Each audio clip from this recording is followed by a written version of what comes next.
و بالاخره قسمت 11 پایان بازسازی خوشرکاب. قسمت‌های قبلی رو حتما ببین که تو جریان کاراش باشی. همونطور که تو قسمت قبلی دیدین با کمک نیروی کمکی اتاق سوار خوشرکاب کردیم و این شد رخ کار تا به اینجا. بدون معطلی رفتیم سراغ ادامه کار. حاج محسن ابرویی چراغا رو که از آبکاری اومده بودن و آنباکس کرد و شستشو رو انجام داد و رسیدیم به مرحله نصبش که اونم با ظرافت انجام دادیم و رفتیم سراغ مرحله بعدی. بگو ماشاءالله.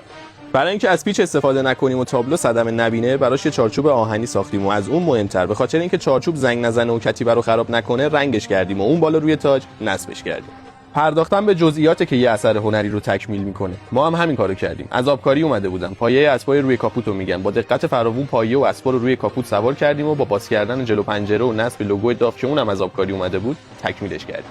یه اتفاق ناگوار افتاد که 12 روز طول کشید و همتون در جریانید، ولی ما کم نیاورده بودیم. دادیم شیشه و رفتیم برای ادامه کار. هوس خرید کرده بودیم. با حاج محسن شلگیر و چند تا چراغ خریدیم و برگشتیم به آشیونه. تو دمای 40 درجه تو آشیونه مشغول به کار شدیم. چراغای داخل کابین رو نصب کردیم و رفتیم سراغ نصب شلگیرا. سرگرم کار بودیم که آقا توروزی کار متر به دست به جمعمون اضافه شد تا پرده‌های داخل رو نصب کنه. با دقت انجامش دادیم و این شد نتیجهش.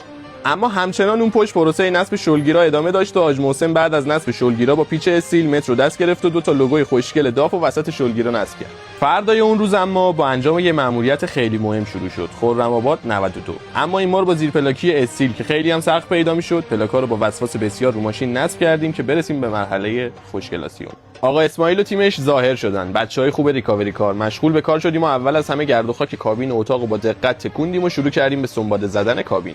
سنباده زدن کابین که تموم شد، دستگاه تو پریز شدن و شروع کردیم به کرم مالی کردن پوست خوشرکاب به علاوه اتاقش و همین چند تا صحنه‌ای که دیدین 2 روز کامل زمان برد تا خوشرکاب مثل یه یاقوت کبود بدرخشه و دلبری کنه. محو تماشا کردن خوشرکاب بودیم که حاج امید و عمو یونس به جمعمون ملحق شدن برای چک کردن نهایی وضعیت فنی که متوجه شدیم یه نشتی خیلی کوچیک تو قسمت باد ماشین وجود داره که اونم فلفورد برطرف شد. خیلی خسته شده بودیم اما عشق و علاقه و شوق و ذوقمون قبول نمی‌کرد که کارو به فردا موکول کنیم. حاج محسن اومد تا ریزه‌کاری‌های آخر رو انجام بدیم. آینه‌ها با وسواس و دقت بسیار روی ماشین نصب شد.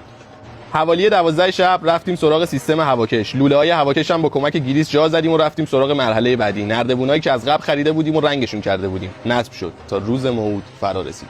7 ماه تموم برای دیدن این لحظه صبر کرده بود. آقا مرداد یه خرم‌آبادی اصیله که دورلاستیکو با عشق به خوشرکاب زد و تاتی کنان خوشرکابو از آشیونه خارج کرد. درسته که این پروژه بازسازی به سرانجام رسید، اما باید حتما منو فالو کنی و منتظر بزرگترین سورپرایز کامیونی ایران باشی. پس خانم و آقایون خوشرکاب اینجاست.